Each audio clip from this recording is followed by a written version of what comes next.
आज सुबह रूस के पूर्वी इलाके में एक बहुत ही तेज और भयानक भूकंप आया। इसकी तीव्रता रिक्टर स्केल पर 8.8 मापी गई, जो किसी भी भूकंप के लिए बहुत ज्यादा मानी जाती है।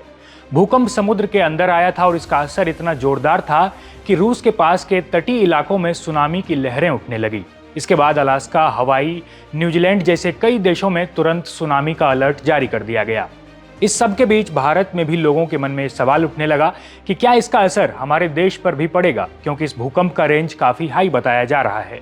रूस के साथ ही 5 अलग अलग देशों में सुनामी के सायरन बजने लगे हैं। कई इलाकों में इस भूकंप ने भारी तबाही मचाई है। ऐसे में सवाल उठता है कि क्या भारत को भी इससे कोई खतरा है?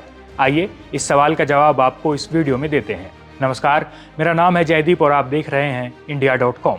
दरअसल भूकंप रूस के कमचटका प्रायद्वीप के पास समुद्र के नीचे आया। यह इलाका वैसे भी भूकंप के लिहाज से काफी संवेदनशील माना जाता है। शुरुआत में इसकी तीव्रता 8.7 बताई गई, लेकिन बाद में वैज्ञानिकों ने इसे सुधार कर 8.8 बताया। यह भूकंप इतना ताकतवर था कि इसके चलते समंदर में अचानक तेज हलचल शुरू हो गई, जिससे बड़ी लहरें उठी और सुनामी की स्थिति बन गई। लेकिन भारत के लोगों के लिए राहत की बात यह रही कि INCOIS ने जल्द ही एक जानकारी साझा की, जिसमें कहा गया कि इस भूकंप से भारत को किसी भी तरह का कोई खतरा नहीं है। ना तो सुनामी आने की कोई आशंका है और ना ही भारतीय तटों पर कोई नुकसान होगा। ये जानकारी बेहद जरूरी थी, क्योंकि कई बार ऐसे जबरदस्त भूकंपों के बाद दूर दराज के तटीय इलाकों तक असर इसका देखा जाता है। भूकंप के बाद अमेरिका के कई तटीय इलाकों में भी सुनामी का खतरा देखा गया, खासकर पश्चिमी तट यानी वेस्ट कोस्ट, हवाई और कैलिफोर्निया में। इसको लेकर अमेरिका में रह रहे भारतीयों को भी सतर्क किया गया है।